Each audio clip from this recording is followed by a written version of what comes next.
அனைவருக்கும் என்னுடைய அன்பான வணக்கம். நம்முடைய மனித மனமும் அது நடந்து கொள்ளுகிற பல முறைகளையும் பற்றி யோசிக்க நமக்கு நிறைய விஷயங்கள் புலப்படும். அப்படி சொல்கிறேனே, we assume so many things and act. நாம் நிறைய விஷயங்களை நாமவே கற்பித்து கொள்கிறோம், அதன்படி நடக்க ஆரம்பிச்சிடுறோம். இந்த அசம்ஷன் இருக்குது பாருங்கள், இட் இஸ் வெரி டேஞ்சரஸ். எனக்கு ஒரு முறை பேராசிரியர் ராதாகிருஷ்ணன் திருச்சி அவர் ஒன்று புரிய வச்சார். சார், எனக்கு வைகை எக்ஸ்பிரஸில் டிக்கெட் எடுக்கணும் அப்படின்னு நான் சொன்னது ஒரு 30 வருஷத்துக்கு முன்னாடி. அவர் என்ன சொன்னார், 2 டிக்கெட் எடுத்து வச்சுருந்தார். எப்படின்னா, திருச்சியிலேருந்து மதுரைக்கு போகிறதுக்கு ஒரு டிக்கெட்டு, திருச்சியிலேருந்து சென்னைக்கு போகிறதுக்கு ஒரு டிக்கெட்டு. அவர் என்ன கேட்டார், நீ சொன்ன உடனே நீ திருச்சியிலேருந்து சென்னை போறியா இல்லாட்டி மதுரை போறியா, இதெல்லாம் நான் எப்படி முடிவு பண்ண முடியும்? உனக்கு வேணும். ஸோ நானும் அசியூம் பண்ணிக்கிட்டு ஒரு காரியம் பண்ண முடியாது. அதுக்கு அவனுக்கு 2மே வச்சுருக்கிறேன், எது வேணுமோ யூஸ் பண்ணு, இன்னொன்று கேன்சல் பண்ணு அப்படின்னார். நான் ஆச்சரியப்பட்டேன், எப்படி அவர் யோசிச்சிருக்கிறாரு அப்படிங்கிற அந்த ஆங்கிள் எனக்கு இன்ன வரைக்கும் ஒரு பெரிய வியப்பு. அது ஒரு சம்பவம் எனக்கு வாட்ஸ்அப்பில் வந்தது தான். ஒரு டைவர்ஸ் கேஸ், அது ரொம்ப ஆச்சரியமான ஒரு டைவர்ஸ் கேஸ். பிடிவாதமாக ஒரு மனைவி தன்னுடைய கணவன்கிட்டேருந்து தனக்கு விவாகரத்து வேணும் அப்படின்னு கேட்குறாங்க. என்ன காரணம் தெரியுங்களா? அவங்க ஒரு முறை மகிழ்ச்சியாக ஒரு சுற்றுலா போகிறாங்க. படகுல ஒரு நதி கரையில், நதியில் எங்கேயோ அவங்க ஒரு சுற்றுலா போகிறாங்க. அப்போ திடீர்னு அந்த படகுக்கு ஒரு ஆபத்து ஏற்படுது. படகு மூழ்கிற மாதிரி ஒரு சூழ்நிலை வருது. அப்போ அந்த படகை ஓட்டிக்கிட்டு வரவன் சொல்கிறான், சார், இது திடீர்னு வெயிட்டு கூட, அதனால் இப்போ தண்ணி உள்ளே வர மாதிரி இருக்குது. யாராவது ஒருத்தர் கீழே குதித்தா மட்டும்தான் இந்த படகு மூழ்காமல் இருக்கும். ஆனால் கீழே குதிக்கிறதுலேயும் சில ஆபத்து இருக்குது அப்படின்னு அவன் சொல்லிகிட்டு இருக்கிறான். பாருங்கள், ஒரு ஹஸ்பண்ட் உட்காந்துருந்ததில் ஒரு ஹஸ்பண்ட் என்ன பண்ணிட்டான், பட்டுன்னு குதிச்சிட்டான். அவன் நீச்சலில் வல்லவன் நீந்துனா கரைக்கு போயிட்டான். இந்த மனைவி கரைக்கு வந்த உடனே கணவன்ட்டு பேசலை. அவளுக்கு கோபம். இந்த படகு மூழ்க போகுது அப்படின்னு சொன்ன உடனே அவன் குதித்து தப்பிச்சு போயிட்டான். ஆனால் நம்மளை இந்த படகில் அப்படியே விட்டுட்டு போயிட்டான். அப்போ இவனுக்கு நம்ம மேலே அன்பு இல்லை, அப்போ இவனோட நம்ம என்னத்துக்கு சேர்ந்து வாழணும் அப்படிங்கிறதுக்காகத்தான் அவள் தனியாக வந்துட்டான். இந்த விவாகரத்து வழக்கு தொடர்ந்துருக்கிறா. இவனை விட்டு நான் சேர்ந்து வாழ விரும்பலை அப்படின்ற இந்த விவாகரத்து வழக்கு தொடர்ந்துருக்கிறா. ஆனால் கணவன் ஏன் குதித்தான், குதித்ததில் என்ன சிக்கல், அதை பற்றி அவள் கேட்கவே தயாராக இல்லை. அதாவது லிசனிங், அவன் என்ன சொல்ல வரான் அப்படிங்கிறத அவள் கேட்க தயாராக இல்லை. உண்மையில் கணவன் ஏன் குதித்தான், அது ரொம்ப ஆச்சரியமான விஷயம். இந்த நேரத்தில் மனைவி கிட்ட அவன் பேசி, நான் கீழே குதிக்கிறேன், நான் நீந்தி அந்த பக்கம் போயிடுறேன் அப்படிலாம் சொன்னால் அதை மனைவி ஒத்துக்க மாட்டான். இது ரொம்ப ஆபத்தான இடம்னு அந்த போட்டு ஓட்டுறவனே சொல்கிறான். ஏன்னா சுறா மீன்கள் கீழே இருக்குது. அவன் அதைத்தான் சொல்கிறான், சுறா மீன்கள்லாம் கீழே இருக்குது, குதிக்கிறதுலேயும் ஆபத்து இருக்குது அப்படின்னு இன்னும் சொல்கிறான். இப்போ அவன் என்ன முடிவு பண்ணுறான், இதை மனைவியோட பேசி மனைவி இதை ஒத்துக்கிட்டு அதுக்கப்புறம் தான் கீழே குதித்து அதுக்கப்புறம் சுறா மீன்களை தாண்டி கரைக்கு ப்ராக்டிக்கலாக இதெல்லாம் பார்த்தா அனுமதி பெற்று செய்யக்கூடிய காரியம் இல்லை. அவன் குதிச்சிட்டா என்ன முடிவு பண்ணுறான், கண்டிப்பாக இவங்க எல்லாரும் காப்பாற்றப்படுவாங்க. ஏன்னா ஒருத்தர் வெயிட்டு, ஒருத்தர் கொதிச்சிட்டா அந்த படகு மூழ்காதுன்னு போட்டு ஓட்டுறவன் சொல்கிறான்.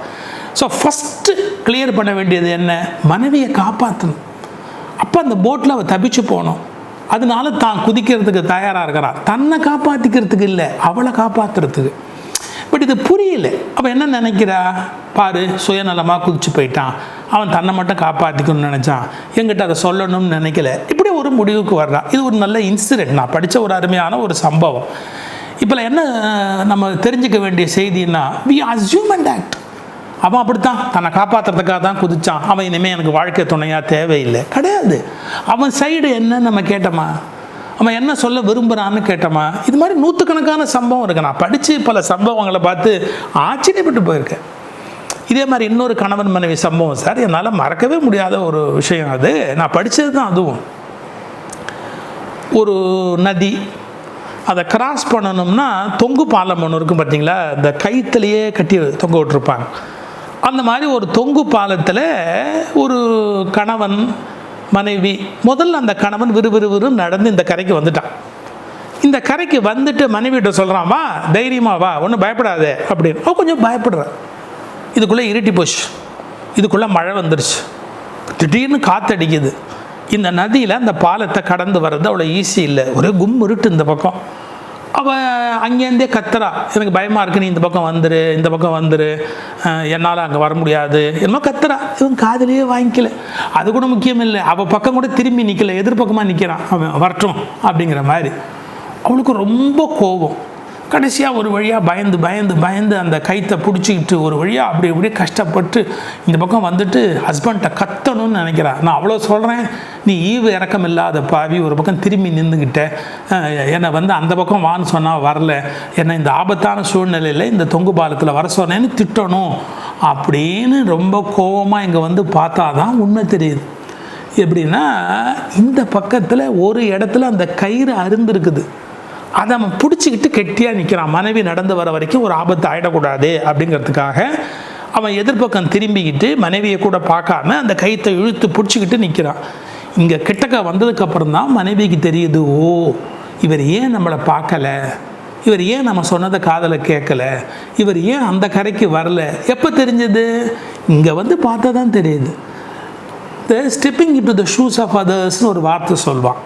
அடுத்தவன் ஏன் அப்படி இருக்கிறாங்கிறத நீ அவன் நிலைமைக்கு போனால் மட்டும்தான் புரிஞ்சுக்க முடியும், நீ அவனாக மாறினா மட்டும்தான் புரிஞ்சுக்க முடியும். அவனை ஏன் அந்த மாதிரி நடந்துக்கிறான் அப்படிங்கிறத நீ அவனுடைய எல்லைக்குள்ளே போனால் மட்டும்தான் கண்டுபிடிக்க முடியும் அப்படின்னு ஒரு அழகான கருத்துரு ஒன்று உண்டு. இதை நம்ம பெருவாரியாக செய்ய மாட்டேங்கிறோம். டக்குன்னு என்ன பண்ணிடுறோம், நம்ம ஆங்கிள்லேருந்தே ஒரு விஷயத்தை அசியூம் பண்ணிக்கிறோம். பேஷண்ட் லிசனிங் நமக்கு இல்லை, பொறுமையாக ஒன்று கேட்டுக்கிற பழக்கம் இல்லை. டக்குன்னு ஒரு கமெண்ட் அடிச்சுடுறோம், டகால்னு ஒன்று சொல்லிடுறோம். இப்போ ஒரு உதாரணம் சொல்கிறேன் பாருங்களேன். ஏன்னா நான் எப்போவுமே மற்றவங்களுக்கு ஒன்று சொல்லும்போது நான் பாதிக்கப்பட்ட விஷயத்தை சொல்லி தானே சொல்வேன். இப்போ திடீர்னு ஒருத்தர் கேட்குறாரு, நீ ஒரு இந்து மத சொற்பொழிவாளர், இது அவராகவே முடிவு பண்ணிட்டார். இப்போ நான் இந்து மத சொற்பொழிவு பண்ணுறேன்னா அது மட்டுமே வாழ்க்கையா, அதோட நின்றுடுமா? நான் வேறு ஒரு இடத்துக்கு போகிற போது ஒரு சயின்ஸ் சம்மந்தமான விஷயம் பேச வேண்டிய இடத்துக்கு கூப்பிடுறாங்க, லேபர் லா பற்றி பேசுகிறதுக்காக கூப்பிடுறாங்க, கம்பெனி மேனேஜ்மெண்ட் பற்றி பேசுகிறதுக்காக கூப்பிடுறாங்க. வேரியஸ் ஃபீல்டு, நம்ம எத்தனையோ ஃபீல்டில் பலவிதமான பணிகள் செய்து கொண்டிருக்கிறோம். அப்போ நம்ம அங்கே போகும்போது இதையே பேசிக்கிட்டு இருக்க முடியுமா? இதே தன்மையிலே நம்ம அப்படியே இருக்க முடியுமா?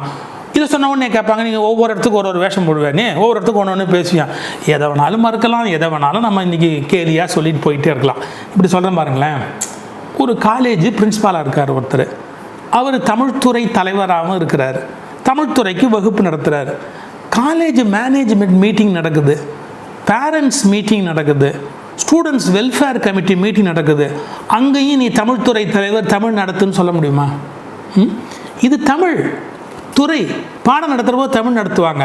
மேனேஜ்மெண்ட் மீட்டிங் நடக்கும்போது பொதுவான பல விஷயங்கள் பேசுவாங்க, அட்மினிஸ்ட்ரேஷன் பற்றி பேசுவாங்க. பேரண்ட்ஸ் மீட்டிங் நடக்கும்போது பிள்ளை வளர்ப்பு பற்றி பேசுவாங்க, பிள்ளைங்களை எப்படி வளர்க்கணும் அப்படிங்கிறத பற்றி பேசுவாங்க. அது மாதிரி மல்டி டேலண்டட் பர்சனாலிட்டிஸ்னு சில பேர் இருப்பாங்க, ஆல்ரவுண்டர் அப்படின்னு சில பேர் இருப்பாங்க. அது மாதிரி வெவ்வேறு துறைகளில் போய் கருத்துக்களை பதிவு செய்கிற ஒரு வாய்ப்பு அல்லது பாக்கியம் எங்களுக்கு இறைவன் கொடுத்தது. இப்போ நான் கோயிலுக்குள்ளே பேசும்போது ஒரு எல்லையில் இருப்பேன். இந்த மதம் சம்பந்தப்பட்ட கருத்துக்கள், அதுக்கு முரண் இல்லாத கருத்துக்கள், இதை பேசுகிற ஒரு நெறிமுறையை கடைப்பிடிப்போம்.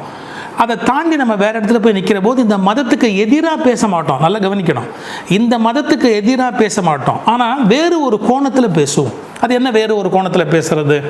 இப்போது நான் ஒரு இடத்துல பேசுகிறேன், லயன்ஸ் ரோட்ரி, அங்கே வரும்போது எனக்கு ஒரு சிக்கல் உண்டு. எல்லா மதத்தவரும் அங்கே வந்திருப்பாங்க, எல்லா சமயம் சார்ந்தவங்களும் அங்கே வந்திருப்பாங்க. ரோட்டரியில் ஒரு ஸ்கீம் வச்சுருப்பாங்க, ஐ டொனேஷனுக்காக இல்லை கண் ஆப்ரேஷனுக்காக ஒரு ஃபண்டு கலெக்ட் பண்ணணும் அப்படின்னு முடிவு பண்ணியிருப்பாங்க. இல்லாட்டி போலியோவை நிறுத்துறதுக்காக ஒரு ஸ்கீம் பண்ணணும், ஒரு ஹாஸ்பிட்டல் கட்டணும், அந்த ஹாஸ்பிட்டலுக்கான ஃபண்ட் ரைசிங், இப்படி தான் ஒன்று வச்சுருப்பாங்க. அப்போ நான் அங்கே இருக்கிற எல்லாரையும் மோட்டிவேட் பண்ணால் தான் அந்த காரியத்தை என்னால் வெற்றிகரமாக நடத்த முடியும். அப்போ நான் என்ன பண்ணுவேன், அங்கே இந்துக்கள் இருப்பாங்க, கிறிஸ்தவர்கள் இருப்பாங்க, நாத்திகர்கள் கூட இருப்பாங்க. அப்போ நான் என்ன பண்ணுவேன், நல்ல விஷயங்கள் சொல்லணும். இந்து மதத்துலேருந்து கர்ணன் எப்படி கொடுத்தான் அப்படின்னு சொல்லுவோம், நல்ல மனிதர்கள் எப்படியெல்லாம் கொடை கொடுத்தார்கள் அப்படின்னு சொல்லுவோம், பற்று இல்லாமல் ஞானிகள் எப்படி வாழ்ந்தாங்க அப்படிங்கிறதும் சொல்லுவோம். அங்கே நல்ல இஸ்லாமியர்கள் இருக்கிறாங்க, கிறிஸ்தவர்கள் இருக்கிறாங்க, நாத்திகர்கள் இருக்கிறாங்கன்னா திருக்குறள்லேருந்து ஒரு இடத்த எடுத்து சொல்லுவோம். முடிஞ்சால் அவங்க மதத்துலேருந்து கூட ஒன்று சொல்லுவோம். ஏன்னா தாய்மொழியில் பேசும்போது ஒருத்தர் மோட்டிவேட் ஆகிற மாதிரி அவங்க தாய் மதத்திலேருந்து ஒரு கருத்தை சொல்லும்போது மோட்டிவேட் ஆவாங்க. அப்போ நமக்கு விரோதம் இல்லாத, நம்முடைய தத்துவத்துக்கு பகை இல்லாத ஒரு கருத்தை எடுத்து நாம் அந்த இடத்துல சொல்வோம். இப்போ அதை மட்டும் நீங்கள் கட் பண்ணி பார்த்துட்டு, நீ இந்துவாக பிறந்து இந்துவாக வளர்ந்தவன், எதற்காக அதை பற்றி பேசுகிறாய், பிற மதங்களை பற்றின்னு. சூழல், அந்த இடம், அங்கே இருக்கிற மக்களுக்கு மோட்டிவேட் பண்ணுறதுக்கான ஒரு கருத்து. தமிழ்துறை இருந்து பேசுவது வேறு, பேரண்டிங் மீட்டிங்கில் பேசுகிறது வேறு. அப்போ ரெண்டு வெவ்வேறு பேசுகிறோன்னு பொருள் அல்ல, விரோதமாக பேசுகிறோம், ஒரு இடத்துக்கு ஒன்று பேசுகிறோன்னு பொருள் அல்ல. கான்டெக்ஸ்ட், அந்த கான்டெக்ஸ்ட்டுக்கு ஏற்ற மாதிரி பேசுகிறோம். அங்கே தேவை என்னவோ அதற்கு தகுந்த மாதிரி நம்முடைய தர்மத்துக்கு விரோதம் இல்லாத கருத்துக்களை பேசுவதற்கு நமக்கு உரிமை உண்டு. நான் மறுபடியும் சொல்கிறேன், விவேகானந்தருடைய புத்தகத்தை எடுத்து பாருங்கள். இயேசுநாதரை பற்றி எத்தனை இடத்துல பேசியிருக்கிறாருங்கிறத போய் பாருங்கள். நபிகளை பற்றி அவர் எவ்வளோ பேசியிருக்கிறாருங்கிறது போய் பாருங்கள். ஏன் பேசுகிறாரு? அது ஒன்று சர்வமத சபை கூட்டமாக இருக்கும், இல்லை பொதுவாக மக்களுக்கு மோட்டிவேட் பண்ண வேண்டிய ஒரு கருத்து இருக்கும், ஒரு கருத்தை விளக்க வேண்டியிருக்கும். அப்போ துணை கருத்தாக ஒரு கருத்துக்கு போயிட்டு வருவாங்க. இது பேச்சுத்துறையில் வெற்றி பெறுகிறவர்களுக்கு இருக்கிற ஒரு நிர்பந்தம். அதை கொஞ்சம் கூட புரிஞ்சுக்காமல் ஒரு தரப்பாகவே சொல்கிறதா இருந்தால், we don't listen to others. we assume so many things. நாமளே அஸ்யூம் பண்ணிக்கிறோம், அப்புறம் நாமளே அதை பற்றி எல்லாத்தையும் சொல்ல ஆரம்பிக்கிறோம். இது வாழ்க்கையில் இன்றைக்கி மிகப்பெரிய சிக்கல் என்னன்னு கேட்டால், பிறரை பற்றி தீர்மானிப்பதில் நம்ம ரொம்ப ஆர்வம் காட்டுறோம். அது அவ்வளோ தேவை கிடையாது. அவங்க ஏன் அப்படி இருக்கிறாங்கங்கிறத அவங்க சொல்கிறதுக்கு நம்ம முழுக்க அனுமதிக்கணும்.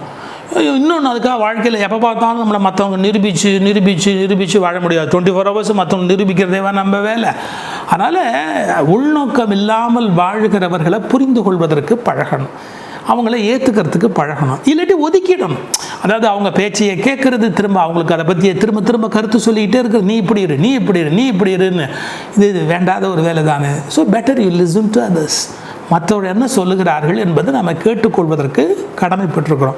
ஒன்று நீங்கள் கேட்பீங்க, ஏன் நீ அது மாதிரி மற்ற கேட்குறேன்? கண்டிப்பாக கேட்கணும். எல்லாருடைய கருத்துக்களையும் உள்வாங்கிட்டு தான் நாம் ஒரு முடிவுக்கே வரணும். அதனால தான் நம்ம அதுக்கு சில விளக்கங்களே சொல்கிறோம். ஏன் நம்ம அப்படி சொல்கிறோங்கிறதுக்கான விளக்கங்களை ஏன் சொல்கிறோம்? மற்றவங்களை கேட்குறதால தான் சொல்கிறோம். கேட்டுட்டு இந்த காரணத்தினால அப்படின்னு அதுக்குரிய விளக்கத்தை சொல்கிறோம். ஸோ நம்ம அஸ்யூம் பண்ணிக்கிட்டு சில காரியம் பண்ணக்கூடாது. அதே மாதிரி லிசன் பண்ணாமையும் சில காரியம் பண்ணக்கூடாது. Don't assume, try to listen. இதுதான் இன்றைய பேச்சினுடைய மெசேஜ்.